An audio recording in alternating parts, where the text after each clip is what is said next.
안녕하십니까 고수비책 시청자 여러분. TMV 어드바이저 재무상담사 유정근입니다.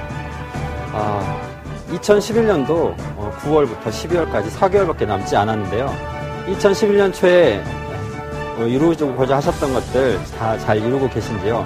오늘은 지난 시간에 이어 2030 똑똑한 재무설계 목표 그리고 이번에는 실전편에 대해서 알아보도록 하겠습니다. 잠시 후에 뵙겠습니다.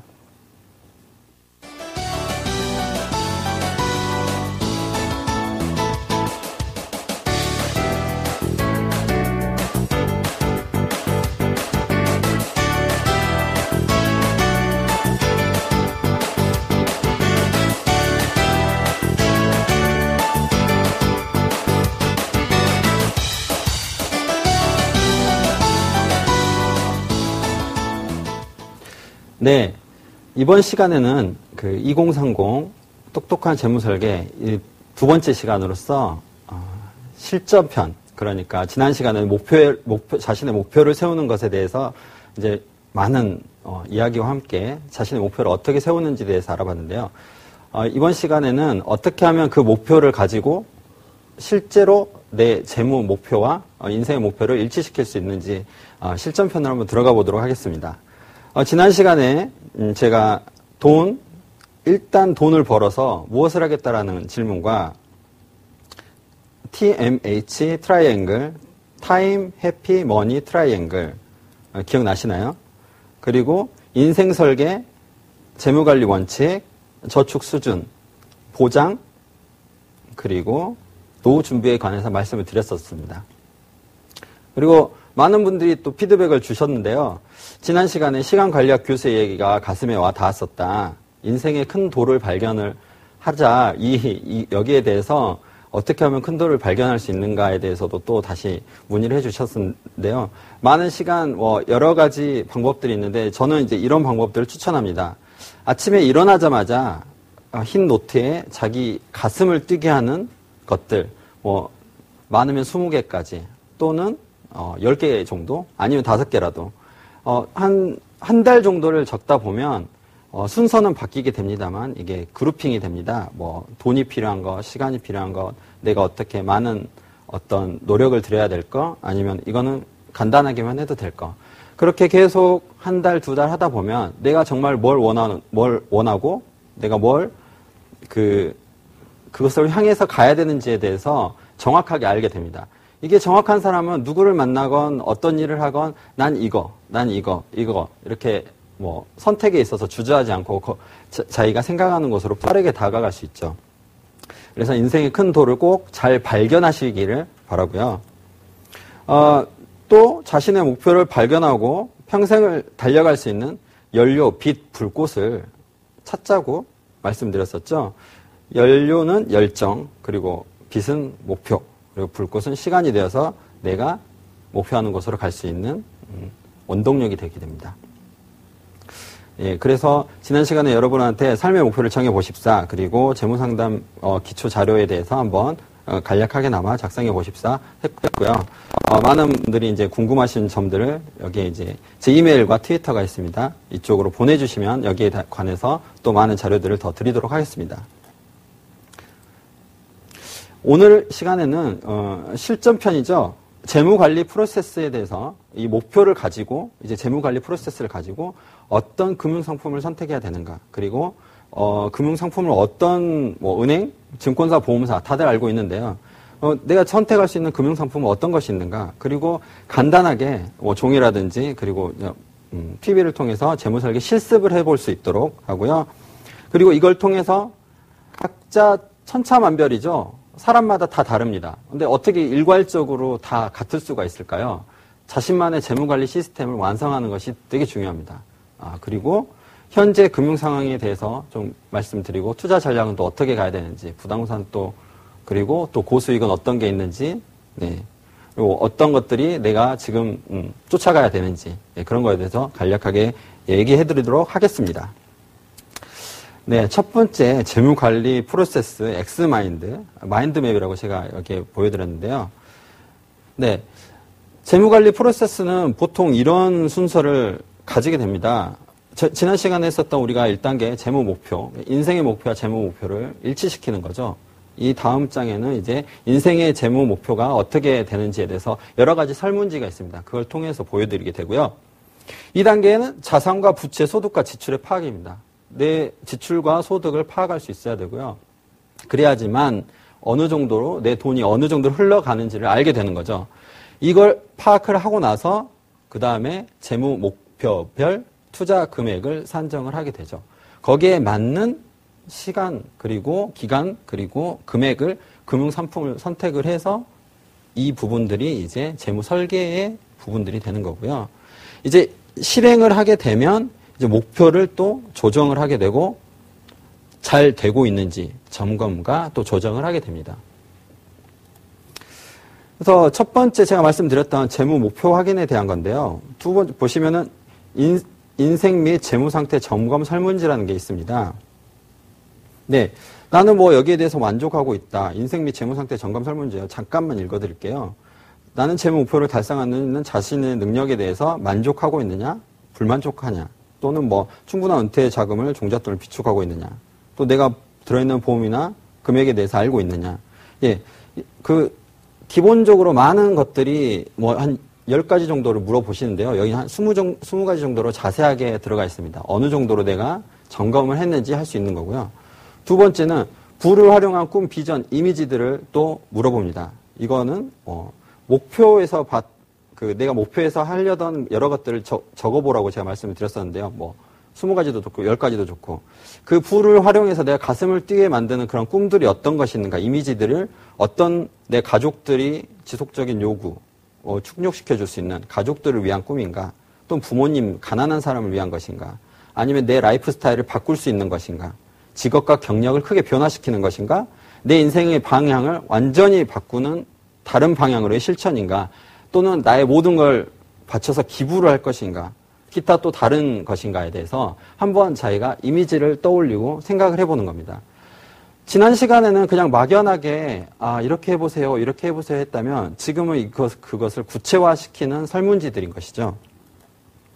그래서 진정한 부에 대한 정의도 하게 되고요. 그리고 내가 이걸 이렇게 목표를 잡았을 때 삶의 변동이 어떻게 되는가, 결혼 상태는 어떻게 될 것인지, 또 자녀들은 어떻게 될 것인지 내 계획에 맞춰서 이런 것들을 정하게 되는 겁니다. 시간이 돼서 아니면 어떤 사람을 만나서 또는 어떤 결혼해야 될 나이가 되기 때문에 그때가 돼서 그런 것들이 이벤트가 기다리고 있는 게 아니라 내 계획에 따라서 철저하게 그런 것들을 자기의 계획 속에 넣는 것이죠. 네. 그래서 직업이라든지 경력, 그리고 재무 같은 것도 삶의 변동상 프로필로 가게 됩니다. 그리고 기부의 유산, 그리고 가장 중요한 인생에 있어서 가장 큰 기쁨을 준다고 하는 자선활동에 관한 것도 쭉 한번 이야기해 보시죠. 그래서 삶의 목표를 여러 가지들을 이제 찾게 되는데요. 가족에 대한 삶의 목표, 일과 직장에 대한 삶의 목표, 재무에 대한 것, 개인적인 성장, 레크레이션, 지역사회, 자선활동, 또 내 유산을 어떻게 남길 것인가에 대해서 삶의 목표를 정하게 됩니다. 이 모든 것들은 내가 목표를 확정하고 우선순위를 정하기 위해서 다각도로 그냥 내가 누가 와서 질문을 합니다. 당신의 삶의 목표는 무엇입니까? 결혼입니까? 또는 육아입니까? 아니면 노후입니까? 이렇게 묻는 게 아니라 진정 내가 지난 시간에 인생에 있어서 큰 돌을 어떤 것을 넣을 것인가를 정하고 거기에 대한 구체화를 시킨 다음에 이렇게 설문이라든지 다각적인 상담을 통해서 목표를 확정하고 거기에 따른 우선순위를 정하게 되고 거기에 따른 재무 설계를 들어가게 된다는 것이죠. 그래서 재무관리 프로세스에서 지난 시간에 제가 1시간을 들여서 가장 중요하다고 말씀드렸던 목표 정의 부분이 많은 시간이 투여돼야 됩니다. 이런 프로세스에 따라서 정하게 되고요. 그러면 오른쪽과 같이 투자, 비재무적 목표, 상담 분야, 재무, 그리고 재무적 목표에 관한 것들이 구체화되게 됩니다. 뒤에서 보게 되시겠지만 20대 초반의 그 새내기입니다. 새내기의 목표인데요. 투자에 관한 것도 구체화되고요. 비재무적 목표, 학업과 직업에 관한 거, 그리고 상담 분야, 내가 집을 어떻게 할지, 내 교육 자금을 어떻게 할지, 은퇴는 어떻게 할지, 지출을 어떻게 할지, 재무적 목표, 결혼자금, 연수비용, 학원비, 데이트 비용. 어떻게 보면 그냥 다른 일반적인 것과 똑같다라고 생각할 수 있지만 그게 내 계획 속에 있을 때는 나만의 것이 되고 시기도 달라지게 되죠. 목표도 다르게 되고 금액도 달라지게 되는 겁니다. 그래서 1단계를 다시 한번 확인해 보면 재무관리 1단계는 재무 목표를 확인하게 되고 가정의 재무 목표, 그 기간별 배분 전략을 가게 됩니다. 그리고 2단계 자산과 부채, 소득과 지출의 파악을 하게 되죠. 그리고 3단계 목표별 투자 금액 산정. 투자 금액을 어떻게 높일 수 있는지 소득 지출 관리 전술이 또 필요하고 또 통장 쪼개기를 해서 소비 통장, 비상자금 통장, 투자용 통장 이렇게 바꾸게 되고요. 4단계에 되게 되면 금융 상품을 선택하게 됩니다. 같은 금융 상품이라도 뭐 단기간에 1년 안에 또는 18개월 안에 12%, 18% 가는 수익률이 필요할 때는 그런 상품을 선택해야 되고 그렇지 않고 5%, 8%만 가능할 때는 그런 상품을 선택하게 되는 것이죠.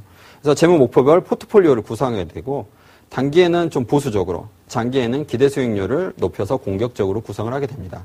그리고 내가 아무리 많은 수익이 필요하더라도 그런 작은 돈이나 뭐 100만 원, 200만 원을 넣어놓고 높은 수익률을 보기 위해서 마음이 불편하다면 안 되겠죠. 성향별로 또 상황별로 포트폴리오를 구성하게 됩니다. 예, 금융상품에 관한 투자 동영상인데요. 여기서 플레이하기는 좀 힘들 수 있는데 장기 분산 투자에 관한 플레이입니다. 그 투자는 기다림이다. 그러니까 성공하는 사람들한테 물어보면 10년 이상 투자하지 않으려면 단 10초도 투자하지 마라. 투자는 기다림이다. 그리고 한자 달리는 말보다 여러 마리 달리는 게 빠르다. 투자는 분산이다. 그리고 믿고 기다린 사람에게 열매가 떨어진다. 네, 투자는 믿음이다. 그래서 장기 분산 투자에 관한 어떤 광고였는데요. 금융업계 광고입니다. 장기 분산 투자가 답이긴 하지만 요즘 시장 상황을 보시면 체계적 위험에 따라서 시장 전체가 떨어질 때가 있죠. 그럴 때는 어떻게 될까요? 장기 분산 투자만으로 가능할까요? 네, 그 분산 투자에도 관리가 필요하고요. 단순히 내가 적립식으로 아니면은 뭐 나눠서 장기로만 투자를 한다 그래서 수익률이 내가 맞는 수익률이라든지 그런 거는 얻기 힘들 수도 있다는 겁니다. 대부분 뭐 장기간 그 20년, 30년 가면 전체적인 수익률은 높아지기 때문에 그건 가능하지만 장기 분산 투자에서도 관리가 꼭 필요하다는 거 명심하시고요. 그래서 1단계로 그 1단계에 3단계까지 오게 되면 이제 금융상품 전 단계까지 오게 됩니다. 그럼 금융상품을 선택하는 원칙이 있는데요. 보통 많이 얘기를 해주십니다. 단기, 중기, 장기 이렇게 뭐 3년 미만, 3년에서 10년, 10년 이상 이렇게 말씀을 해주시는데요. 저는 단기를 가까운 미래, 중기를 조금 먼 미래, 장기를 아주 먼 미래라고 말씀을 드리는데요. 초단기 자금에는 이런 CMA, MMF 예금 적금들이 들어갑니다. 며칠 전에도 이제 전세 대란인데 전세 값을 올려주기 위해서 8천만 원을 준비하셨다고 해요. 아는 고객인데 8천만 원을 준비했는데 전에 살던 분이 한 달을 더 살다가 가야 되는, 그러니까 한 달이 중간에 비게 되는 거죠. 은행에서 대출은 받아놓고 그리고 8천만 원 돈이 생겼습니다. 저에게 한 달만 어떻게 이거를 투자할 수 있는 방법이 있냐고 물어보셨는데요. 저는 한 달 뒤에 이 돈이 한 푼이라도 빠지면 안 되기 때문에 그냥 CMA에다 넣어놓으시라고 말씀드렸습니다. 가장 단계는 보수적으로 꼭 그 시간에 써야 되기 때문에 그 어떤 뭐 1%, 10%, 8% 그런 수익률보다는 내가 안전하게 그 돈을 쓸 수 있는 그 기간을 지키는 게 되게 중요하고요.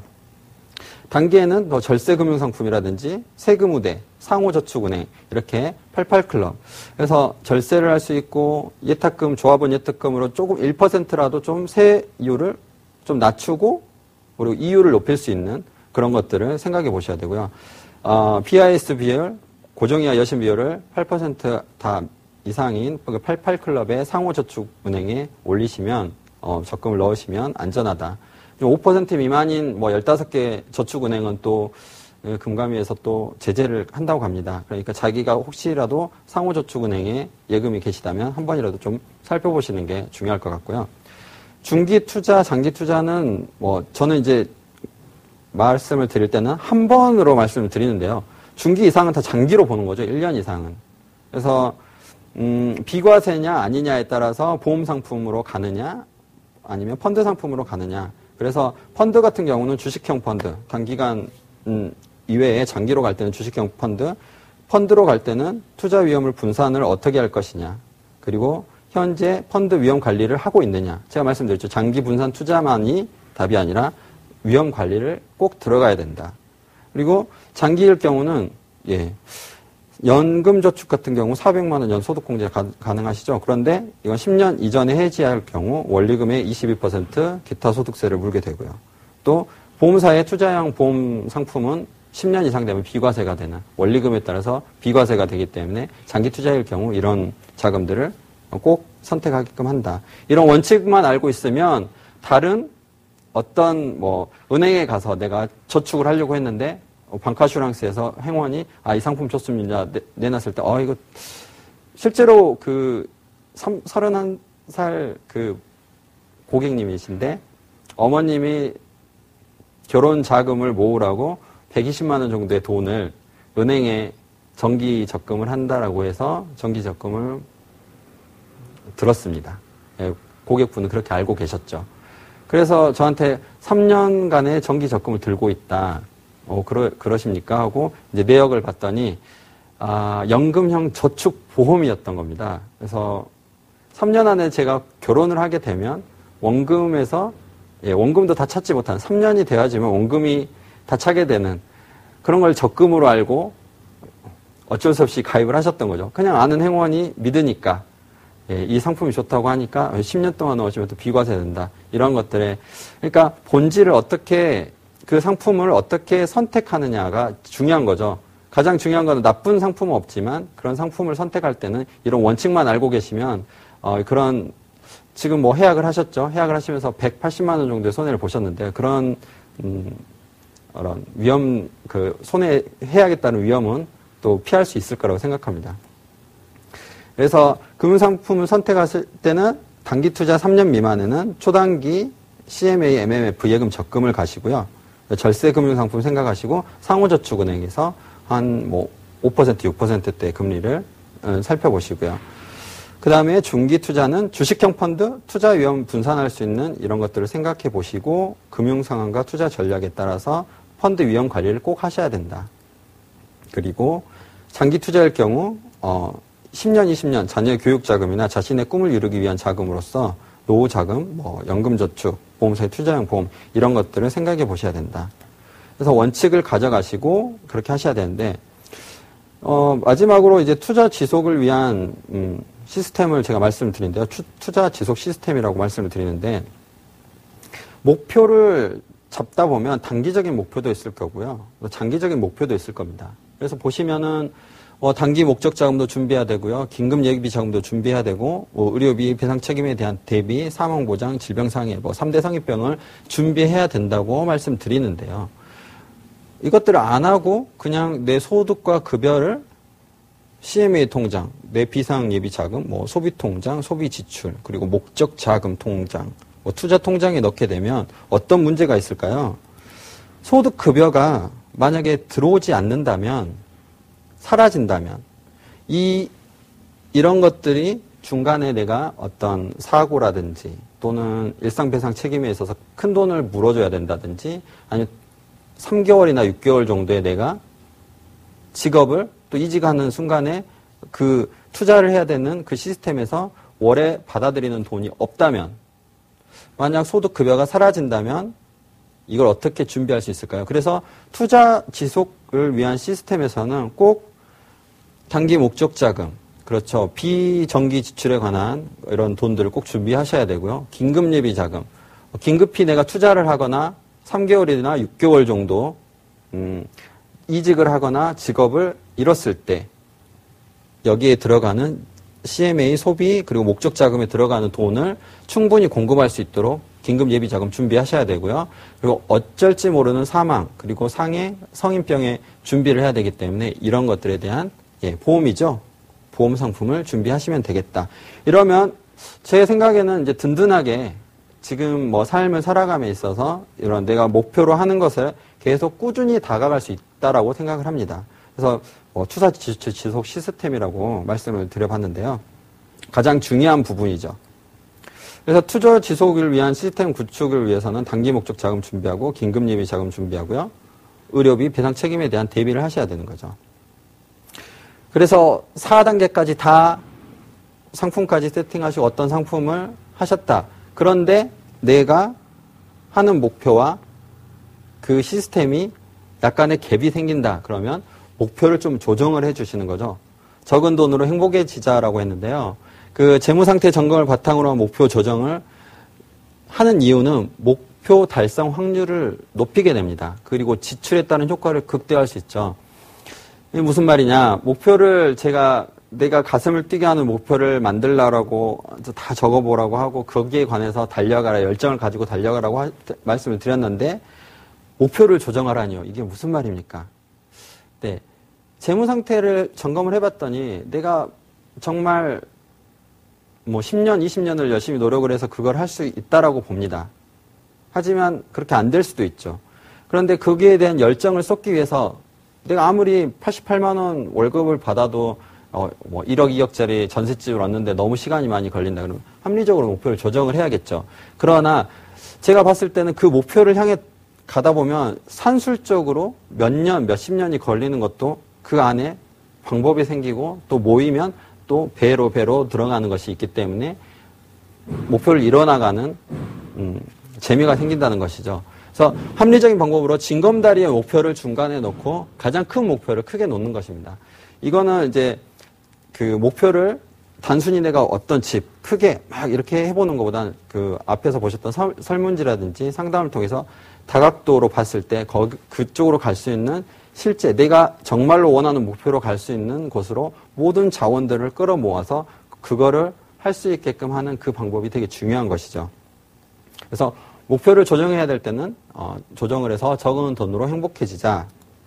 그리고 6단계죠. 점검과 조정을 해서 6개월, 1년 단위로 그리고 개인의 꿈을 수립한 것을 정리를 하는 거죠. 저축 기간을 일치시키고 소득 수준에 맞는 재무 계획을 세우고 개인의 재무 주치의를 고용하라고 말씀드립니다. 이제 3개월이나 6개월 그리고 1년 단위 보통 고객님들하고 상담을 할 때는 3개월을 먼저 점검의 시간으로 잡는데요. 3개월이면 이제 카드를 없애는 시간입니다. 3개월 정도를 조정을 하면 카드를 없애게 되고요. 그리고 6개월은 이제 어느 정도까지 내가 돈을 모았느냐 중간 점검이고요. 1년이면 계획에 대한 점검이 들어갑니다. 그래서 이렇게 6단계까지 하고 나면 이제 어느 정도 계획을 세울 수 있는 게 이제 생기죠. 그리고 나서는 금융상품을 선택하는 법을 알아봐야 되는데요. 투자 목적과 시간에 따른 금융상품 선택법이라고 나왔습니다. 네. 제가 말씀드렸죠. 아까 단기, 중기, 장기 하는데 저는 단기 1년까지 하고 그 1년 이상은 다 장기로 본다고 말씀드렸죠. 그래서 은행, 자산운용회사, 증권사, 보험회사, 종합금융회사, 우체국, 상호저축, 단계는 수많은 것들이 있습니다. 외우기 힘드시죠? 그래서 제가 간단하게 좀 조정을 해봤습니다. 네. 가장 많은 1층의 그 건물들의 1층을 차지하고 있는 은행. 은행에 있는 상품들을 쭉 나열을 했고요. 그 다음에, 여의도에는 아주 많지만, 서울을 돌아다니면 보면 2층에 가장 많이 자리 잡고 있는 증권회사. 그리고 보험회사 어디에 자리 잡은지 모르시죠? 보험회사 상품이 있습니다. 1개월 이내는 그 은행에서는 저축예금 MMDA, 그리고 증권회사에서는 RPCMA, 그리고 1개월에서 3개월 이내는 단기 수익 증권, 정기예금 표지엉, 3개월, 6개월에서는 정기예금이나 맞춤형 특정 신탁, RPCMA, 단기 수익 채권형, 6개월, 1년 이내 중기 수익 증권 채권형 주식형 이렇게 있습니다. 근데 금액이 작을 경우에는 그 이율에 대한 퍼센테이지가 그렇게 그 차이가 크지 않습니다. 그렇기 때문에 가장 많이 선호하는 은행의 저축예금이나 증권회사 CMA를 추천드리죠. 그리고 1년 이상이 될 경우에는 이제 그 이율에 따른 퍼센테이지가 달라지게 되고요. 그래서 그 상품들에 대한 장점과 단점을 알고 있으면 선택하는데 되게 편해집니다. 먼저 보험회사부터 볼까요? 먼저 은행부터 많이들 말씀하시는데요. 보험회사에도 금융상품이 있습니다.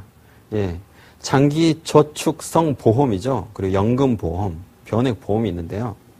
예, 변액 유니버셜이라는 게 있죠. 단점은 뭐냐면 단기 환금성이 아주 낮죠. 그 단기의 변동성도 크고요. 높은 초기 판매 수수료가 있죠. 아까 3년짜리 정기 적금을 넣으시려고 했다가 보험에 들으셨던 그 고객님의 이 경우 이걸 알고 있었다면 그걸 피해갈 수 있었겠죠. 단기 환급성이 매우 낮습니다. 그래서 내가 1년이나 3년 안에 쓸 때는 실질적으로 안정성이 있고 단기 환급성이 큰 은행의 상품을 들어가야 되죠. 그리고 두 번째로 증권회사 상품을 보면 변동성의 위험이 있습니다. 예, 펀드라든지 그리고 뭐 장기 동안 운영하는 수익 증권이라든지 장기간 운용 보수가 들어가고 판매 수수료가 높아지게 되는 단점이 있죠. 대신에 왜 증권회사에 펀드를 쓰느냐? 예, 인플레이션, 하이 인플레이션이라고 하죠. 요즘은 요즘 5.1% 크게 상승률로 전세값도 엄청나게 높아지는데요. 인플레이션의 위험을 상쇄할 수 있기 때문에 증권회사 3년에서 10년 사이에는 증권회사의 상품을 들어가게 됩니다. 그래서 높은 수익률과 함께 단기에 또 내가 필요하고자 한 경우 단기 환금성이 좋기 때문에 중기 정도 가까운 미래에 쓸 돈은 증권회사에 들어가게 되고요. 조금 먼 미래에. 가까운 미래에는 안정성 있고 단기 환금성이 있는 그 8천만 원 자금, 그런 전세 자금이라든지 뭐 한 달 넣어야 된다든지 그런 부분들은 은행이나 증권회사 CMA 1개월 이내에 상품에 들어가게 되는데요. 실질적으로는 마이너스 금리입니다. 아무리 좋은 상품이라도 물가 상승률이 4%, 5% 갈 때 은행 금리는 그걸 쫓아가기 힘들죠. 그리고 현재의 돈의 가치와 그때의 돈의 가치는 다르기 때문에 물가 상승률을 뛰어넘기 어렵습니다. 그래서 안전성과 단기 환금성에만 은행의 상품을 사용하게 되고요. 그러면 보험회사 상품은 아까 단점을 말씀드렸는데 어떨 때 사용하느냐? 나의 장기적인 목표라든지 그리고 인플레이션 위험을 상쇄할 수 있는 그런 연금이라든지 그리고 10년 이상 비과세 볼 수 있는 그리고 이것도 똑같이 펀드에 투자되기 때문에 높은 수익률과 장기적인 안정성을 가지고 있는 보험회사 금융상품에 넣으시면 되는 거죠.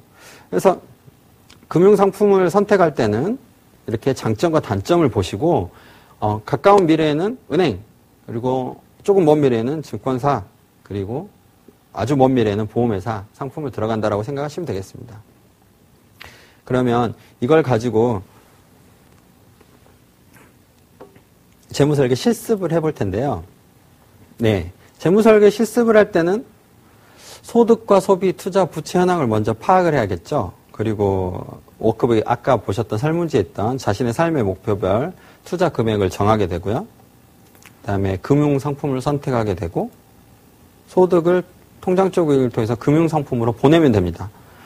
차분히 제가 말씀드렸던 걸 한번 생각을 해보시면 그렇게 하면 뭐 이렇게 들어가서 간단하게 되겠구나라고 생각이 드시지 않나요? 네, 그럴 것 같습니다. 그리고 마지막에 점검과 조정을 하면 되는데요.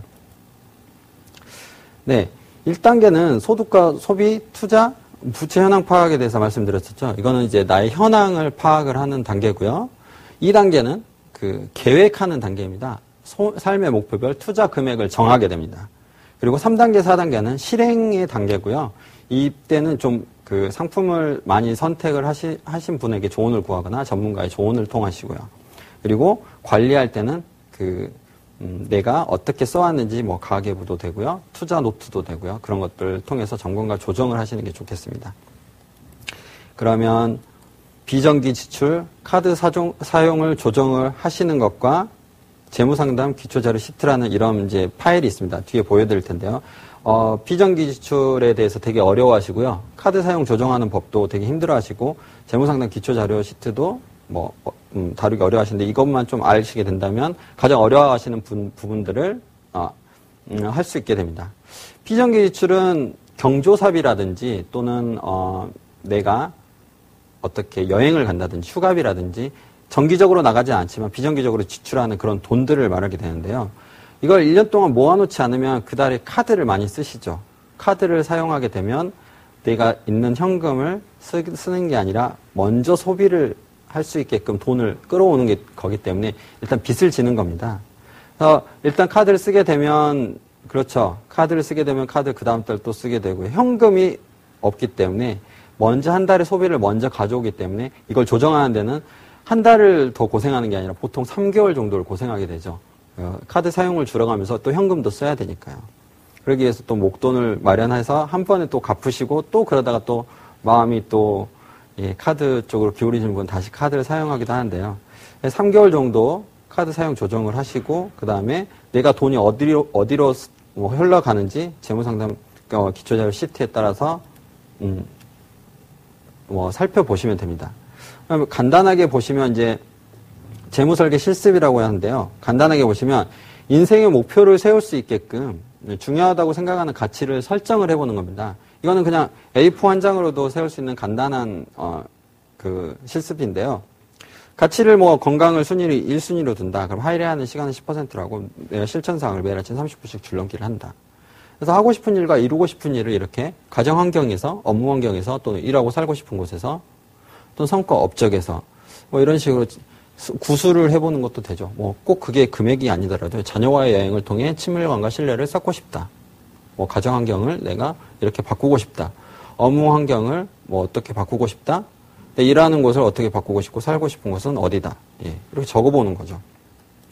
그리고 그 목표에 따라서 재무 목표가 어떤 기간에 들어가는지 한번 보는 겁니다. 적어놓고 예상 시기가 여기인지 3년에서 10년인지 장기인지 그리고 여기에 따른 목표 금액도 적어보는 거죠. 여기까지 다 됐다고 생각하시면 기간에 따른 상품들과 내가 현재 준비해놓은 금액들을 더해서 앞으로 얼마씩 더 준비를 해야 되는지에 대해서 알게 되겠죠. 그리고 현재 우리 가정의 현금 흐름표는 어떻게 되는가? 나의 현금은 어떻게 되는가? 현재는 싱글들이 많기 때문에 내가 돈을 벌어서 이렇게 나 혼자 쓰는 분들 많지만 또 부모님한테 드리는 분도 많이 있죠. 그리고 뭐 월세로 많이 50% 이상 나가시는 분도 있고 또 월세 아예 안 나가시는 분도 있고 부모님의 경제와 같이 계신 분도 있고 또 혼자로 따로 떨어진 경제를 가진 분도 계시죠.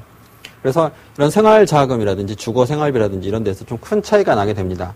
경험상으로 부모님과 같이 생활을 하시는 분들은 보시면 주거생활비에서 한 보통 30에서 50만 원 사이가 세이브가 되거든요. 이게 순수하게 저축으로 가게 되고요. 한 3년, 5년 쌓이게 되면 정말 큰 차이가 됩니다. 그래서 저는 이제 주거생활비를 줄이는 부분들을 20대, 30대 싱글들한테 꼭 말씀을 드리고 싶고요. 그다음에 혼자 살기 때문에 식비, 외식비가 되게 많이 듭니다. 집에서 그냥 한 끼 먹는 게 작은 것 같지만 나가서 사 먹다 보면 6,000원, 8,000원 그리고 또 뭐 누구라도 만나려 치면 뭐 15,000원 그게 쌓이면 또 15만 원, 20만 원, 30만 원 되거든요. 이게 이제 계속 쌓이게 되면 또 그게 큰 금액이 되는 거죠. 그래서 이런 것들이 그럼 FA님은 어떻게 사십니까? 저도 잘 하고 있습니다만 아침 저녁은 꼭 집에서 먹으려고 노력을 합니다. 근데 이런 것들이 FA님 그런 것까지 안 먹어가면서 뭐 인생을 살고 싶진 않아요라고 하는데요. 그렇게 인생을 사시다가 나중에 더 배를 곪게 되고요. 힘들게 됩니다.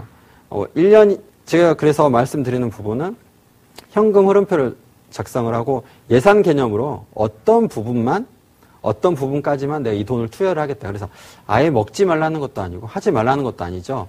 10만 원이었으면 15만 원. 또 내가 목표가 5만 원이었으면 5만 원. 한번 그렇게 써보는 겁니다.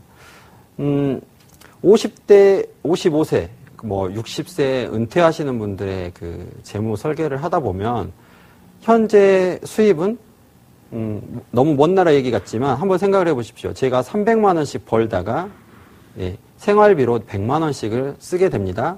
100만 원씩 쓰고 200만 원은 뭐 자녀들 그리고 뭐 경조사비 또는 목표 자금 이런 식으로 하다가 100만 원 갖고 살다가 은퇴를 하게 되죠. 그 300만 원의 수입이 연금으로서 뭐 100만 원, 150만 원 사이로 나오게 된다면 저는 100만 원의 그 생활 수준을 가지고 살아갈 수 있습니다. 하지만 내가 500만 원, 600만 원을 벌다가 생활 수준은 300만 원, 400만 원을 쓰는 수준이었다. 그러다가 연금이 100만 원, 150만 원만 나오게 된다. 그럼 못 살게 되는 거죠. 그래서 내가 어느 정도 수준에서 단련이 되어 있느냐도 되게 중요합니다. 그거는 어렸을 때부터 또 젊었을 때부터 꼭 해야 되는 거고요. 그래서 현금 흐름이 내가 어디로 쌓이는지. 돈이 안 모입니다. 어떻게 모을까요? 새는 돈을 일단 막아야죠. 일반 40대, 30대에서 40대 사이의 직장인인 경우, 공무원입니다. 공무원 뭐 해서 55세, 60세까지 정년을 할 경우 보통 15억 정도를 돈을 벌게 되는데요. 15억 정도의 그 금액이 다 모여지는 건 아니죠. 더 대출을 받기도 하고 또는 또 투자를 해서 이익을 받기도 하고 그런데 대부분 나머지 그 연금으로 탈 수 있는 금액은 그렇게 많지 않거든요. 그러면 15억에 대한 그런 정해진 소득이 있다고 하면 어떻게 하시겠어요? 그 새는 돈을 막아야지만 되지 않을까요? 더 이상 내가 수입을 늘릴 수 없다면. 수입을 늘리는 것도 목표에 잡아줄 수도 있겠죠. 그런데 제일 처음 이제 많이 착각들을 하시는 부분이 수입을 늘리는 방법이 많이 있을 거라고 생각을 하십니다. 그리고 내가 많이 쓰려면 많이 벌면 되지. 근데 시간은 한정되어 있고 그리고 시간이 한정되어 있고 시간을 또 내가 쪼개서 쓰다 보면 그만큼 내 몸도 힘들어지게 되고요. 그 일이 또 즐거운 과정이어야 되는데 목표가 없다면 힘들어지게 되고요. 그래서 일단 새는 돈을 막게 되고 지출을 줄이게 되면 정말 해피해지는데요. 저는 지금 뭐 전세를 살고 있고 그 다음에 제가 싱글이기 때문에 전기세가 1만 원 미만으로 나갑니다. 통신비는 제가 좀 많이 쓰기 때문에 10만 원 이하로 나가고요. 요즘 여름이라서 가스 잘 안 떼죠. 만 원 이하로 나갑니다. 그 외에는 집에 이제 뭐 관리비가 뭐 2만 원, 3만 원 정도.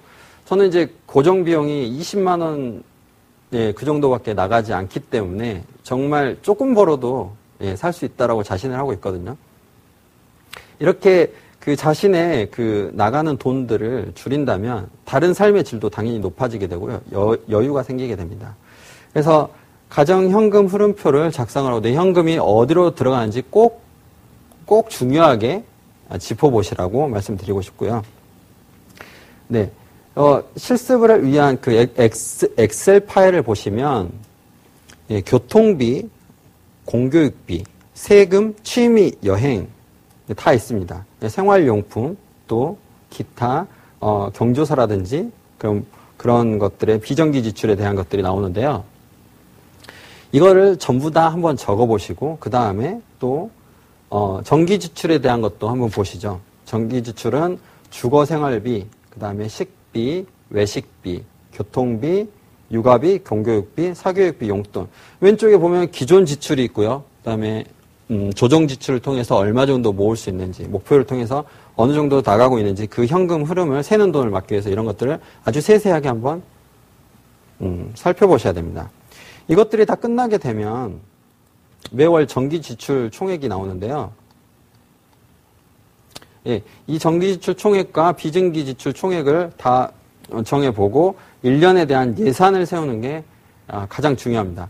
예산을 세울 때는 내가 어느 정도 써왔는지를 알아야지만 예산을 세울 수 있기 때문에 그때 가계부가 필요한 것이고요. 어느 정도 뭐 10만 원, 20만 원 정도 이렇게 들여왔었는데 그걸 갑자기 5만 원을 줄인다. 그런 건 안 되겠죠. 그렇기 때문에 어느 정도 쓰였는지 가계부를 보시고 그걸 토대로 해서 예산을 세우시면 이제 지출 조정할 수 있는 그런 갭이 생기게 되는 거죠.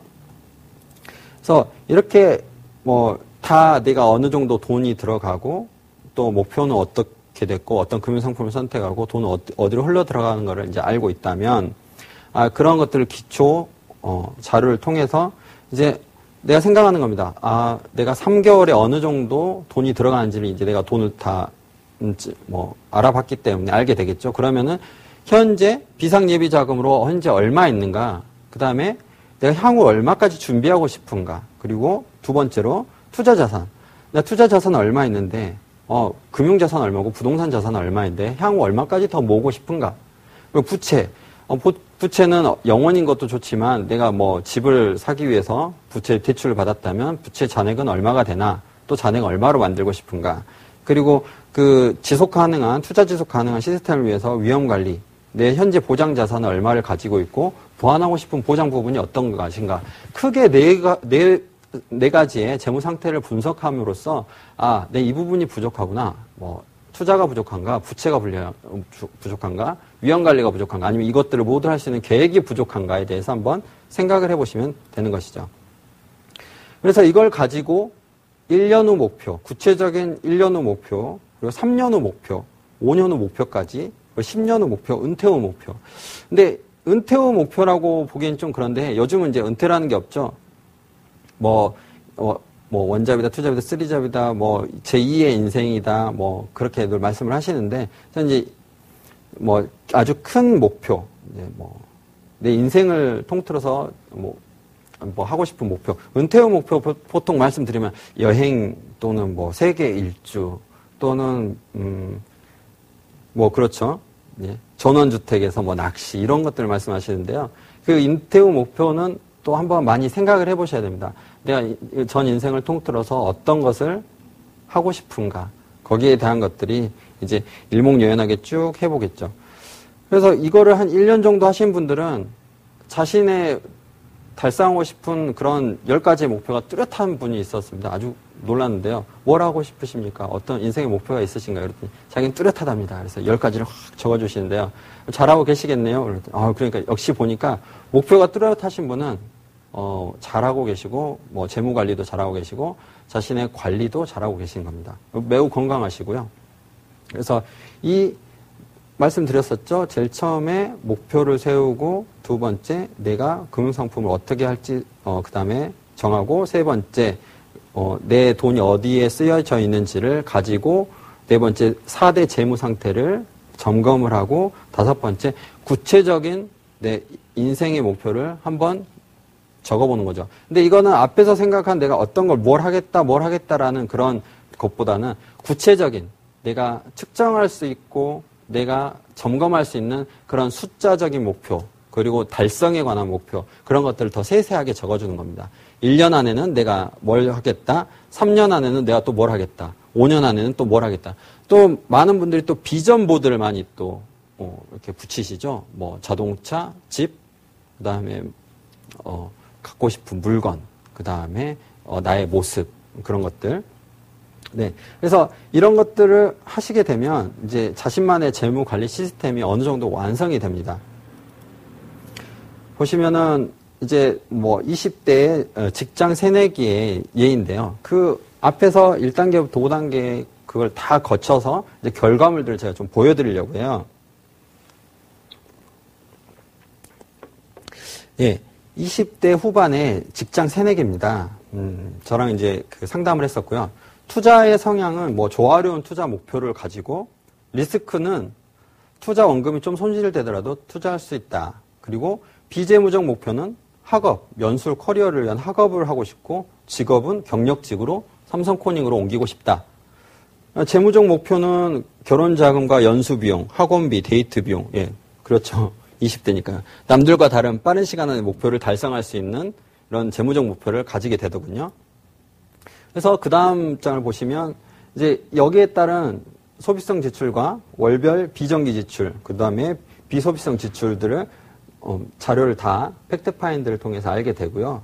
오른쪽 제일 아래 재무 목표. 첫 번째가 결혼이죠. 파주의 신혼집, 그리고 자기 개발을 위한 또 삼성코닝을 위한 그거, 그 다음에 은퇴 자금, 자녀 교육 이런 순으로 우선순위가 정해지게 되고 거기에 따른 재무 원칙을 왼쪽 위에 뭐 적금 펀드, VUL, CMA, 보험, 종잣돈에 관한 적금과 펀드 4대 6의 비율, 그리고 급여의 10%는 내 노후를 위해서 투자를 하겠다.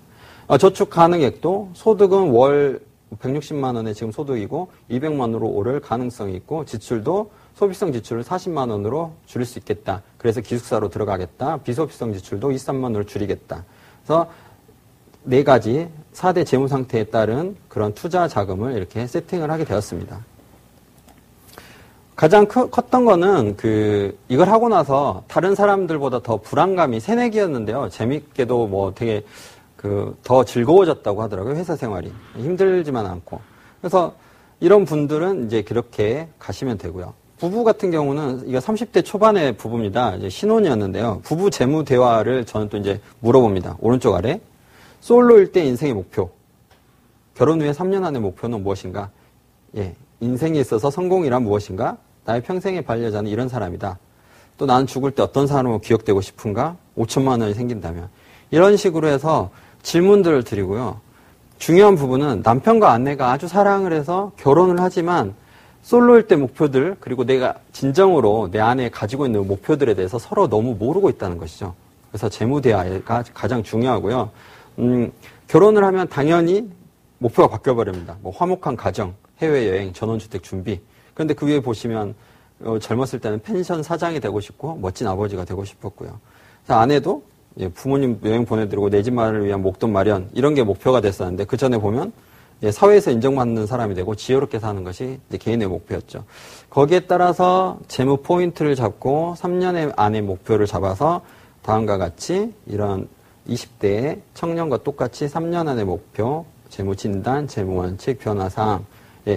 중요한 거는 이제 육아에 따른 외벌이의 그런 계획을 세우게 되는 거고요. 두 분이 그거를 잘 준비하셔서 거기에 대해서 불안하지 않게끔 잘 하시는 게 중요하죠. 그래서 20대 또 30대 재무 관리 시스템을 완성을 하게 됩니다.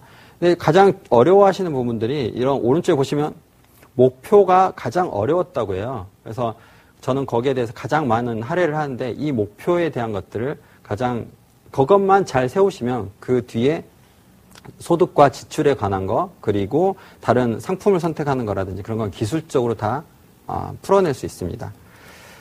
그리고 거기에 따라서 뭐 통장 흐름, 현금 흐름 가져가게 되고요. 월급 계좌에 따라서 뭐 통장 쪼개기가 되고요. 이런 식으로 해서 가게 됩니다.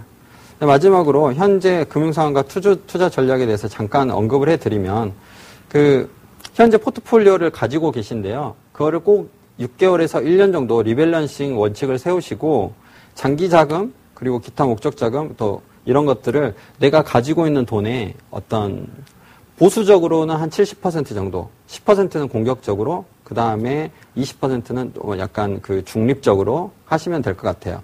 그리고 리밸런싱은 꼭 리뷰 시에 이제 고객들에게 하는데 원칙에 맞게 1년에 한 번씩 점검을 해드리는데 재무 목표에 따라서 중간마다 위험 관리라든지 그런 걸 꼭 해주시는 게 가장 중요할 것 같습니다. 네, 오늘 목표에 따른 20대, 30대 목표에 따른 나만의 재무 시스템을 만드는 것에 대해서 한번 알아봤는데요. 가장 중요한 것은 시간과 돈과 나의 행복 간의 상관관계를 마음속에 넣고 내가 가슴에 어떤 큰 돌을 담고 그걸 어떻게 실천할 수 있는 데 대한 방법을 가장 자신만에 맞게끔 생각해보고 그걸 또 이제 점검하고 조정할 수 있는 조언자와 함께 계획을 세워서 1년 해보시다 보면 어느새 나는 이제 중장년이 될 거고요. 뭐 멋진 노후, 그리고 멋진 노년, 그리고 인생을 잘 조각을 해 가실 수 있을 거라고 생각합니다.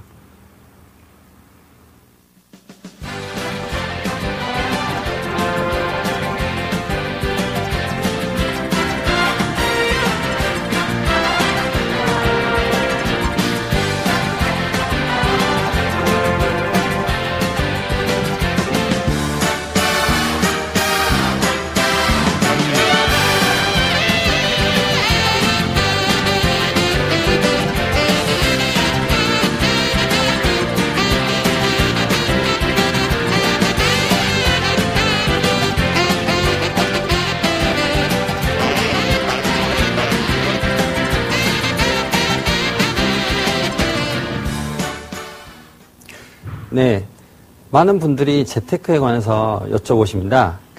목표에 대한 걸 하도 많이 강조를 하다 보니까 그럼 재테크는 언제 하느냐 말씀하시는데요. 뭐 수익형 부동산이라든지 아니면 고수익을 갈 수 있는 채권이라든지 그러한 것들은 무수히 많이 있고요. 전문가들한테 조언을 하면 정말 많은 정보들을 구할 수가 있습니다.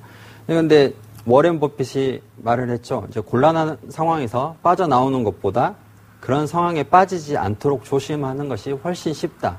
그래서 곁에 이런 저 같은 재무 상담사라든지 조언가들을 잘 두시고 그리고 항상 내가 과소비라든지 그런 거에 빠지지 않고 목표를 향해서 잘 가고 있는지 이렇게 돌다리도 잘 두들겨 가시다 보면 어느샌가 저는 이제 행복한 부자의 길로 가고 있을 거라고 생각합니다.